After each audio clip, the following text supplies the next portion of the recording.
The StuG III was an assault gun produced by Germany during World War II. It was the most produced fully tracked armored vehicle and the second most produced German armored combat vehicle of any type after the German half-track. It was built on a Panzer III chassis, replacing a turret with an armored fixed structure, in other words, a fixed turret. And much like the Jag Panzer, as well as the Jag Tiger, it was a tank destroyer and was classified as a tank destroyer. Now, I will not go into too much depth of what a tank destroyer is, but as the name literally suggests, it is a armored vehicle intended to kill tanks. It had a powerful gun, which was designed to knock out tanks. Obviously, it's a tank destroyer. What would you expect otherwise? Now, the StuG III weighed approximately 23.9 tons. That's not approximately, that's just kind of a guess, but 23.9 tons, or 52,690 pounds.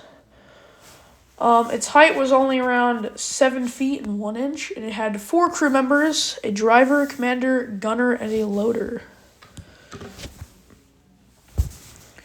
Now, its main armament was a 7.5 centimeter KWK 40 L48 main gun. It is a 75 millimeter gun. This is the same cannon that is equipped onto the Panzer IV, which, if you remember that video, you should know what that cannon is. It was equipped on many tanks. Its secondary armament was an MG 34 or sometimes 42. They also had a coaxial MG 34 machine gun, or they could have also had a 42. Now, the number of StuG IIIs, or Sturmgeschütz, I'm just going to call them StuG IIIs. The number of StuG IIIs produced was 10,086. That's a lot of tanks, and that's a lot of tank destroyers. You would think, why don't you just produce more Panzer IVs? No, more tank destroyers is better, to Hitler's mindset. But Hitler was a crackhead and knew nothing, so that was his strategy. Now, in terms of the tank itself, it was given out to a lot of countries. In fact, a lot of countries actually use this.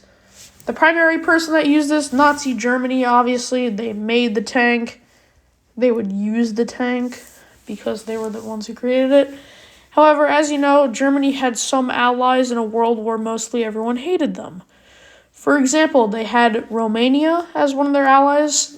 Germany supplied several hundred StuG IIIs, as well as some post-war ones by the USSR, referred to as TAs, or TAs T3.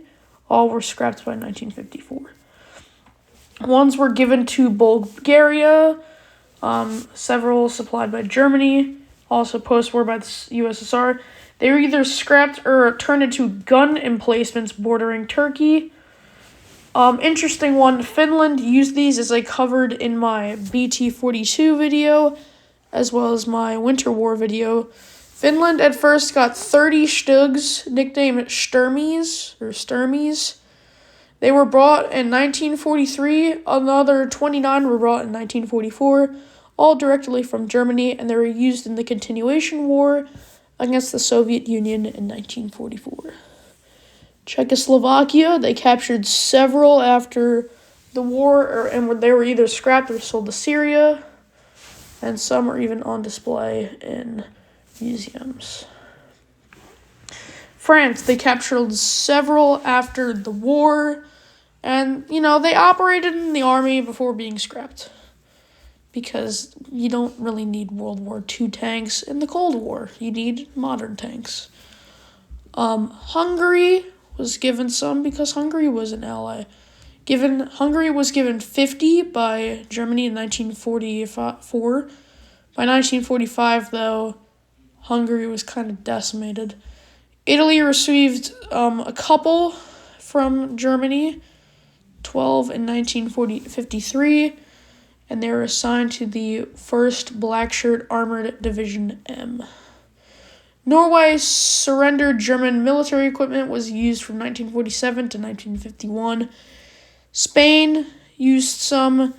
Sweden used the StuG D variant received from Denmark in the late 1945s, used for trials and testing anti-tank mines, and one of the StuG G is used for spare parts.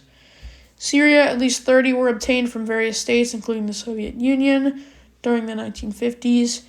And if we're going to talk about the Soviet Union, several hundred captured vehicles were used for testing, modifications. Some of these included the Su-76I assault gun and SG-122 self-propelled howitzer, with some other very few fielded to the frontline use. Yugoslavia captured many German materials and used them because, if you didn't know, Yugoslavia pretty much liberated themselves in a nutshell. But yeah, that is all the countries that used the StuG III. Now, if we're talking about the StuG III itself, it has a interesting, has multiple variants. We're gonna kind of breeze through these. We're not really gonna talk about them a whole lot. But like the Panzer IV, it has a bunch of variants. Like any German tank, it has a ton of variants. Germany just can't decide what version they want. So anyways, first there's the StuG III prototypes, not the official one. Then after that, we got the StuG III StuG-A, which I think 30 plus, I did not know. The StuG III StuG-B was produced. You guessed it, StuG StuG-C, followed up by a StuG III StuG-D, StuG III StuG-E, and StuG-F. Then after that, a StuG III StuG-F/8, an F8, and then finally the StuG III StuG-G. And the StuG III StuG-G was kind of like the final one. Produced from December 1942 to 45, with 8,000 of them being produced. The StuG-G was basically the main version of the StuG III lineup. But yeah, this was one of those major tank destroyer. This was one of those major tank destroyers of World War II. They served on all fronts from Russia to North Africa, Western Europe to Italy, the assault guns and tank destroyers. Because of their low silhouette, StuG IIIs were easy to camouflage and hide and were difficult targets to destroy. By the end of the war, 1,300 StuG IIIs and StuG H-42s had been built, but due to heavy losses, there were only around 1,053 StuG IIIs and 277 StuG H's remaining in German service by April 10th, 1945. So basically, Germany lost 90% of all of their StuG IIIs by the end of World War II. Sad way to kind of lose your entire army, but, well, they lost it no matter what. So, what could you do? From 1943 to 44, obviously the Finnish army received 59 of them, which they used in the continuational war.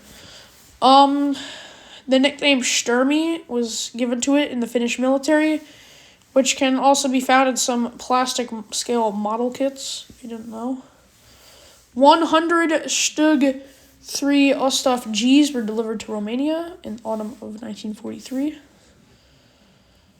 But if we're going to talk about its, kind of what it's done in battles, pretty much it's the StuG-G Assault guns were also they were very cost effective compared to the heavier German tanks such as the Tiger I and the Panther, which I will be making a video on, by the way. Although anti-tank guns were best used defensively in a lack of traversal turret, their armor was generally thin.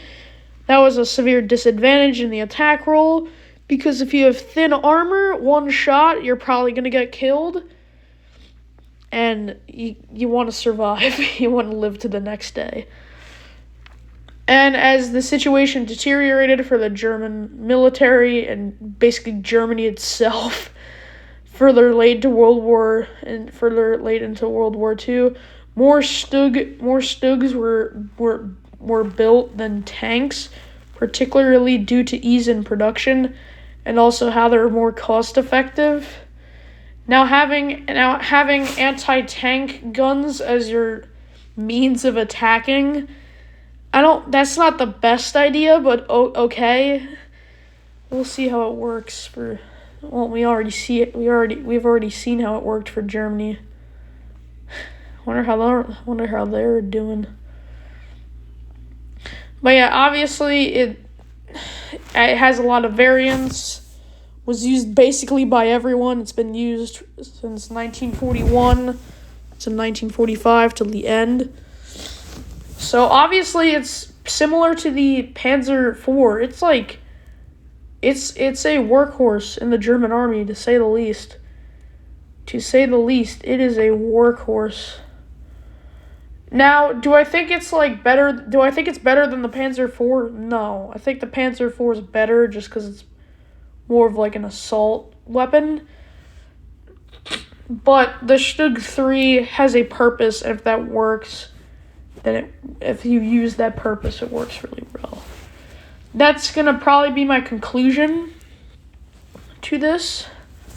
I hope you enjoyed this video. This is kind of like similar to the Panzer IV video where I briefly talked about it. My next video is going to be on the Panther tank, the German Panther tank. And I plan on getting that out I think, on Sunday. So yeah, we'll see if I can get it out on Sunday.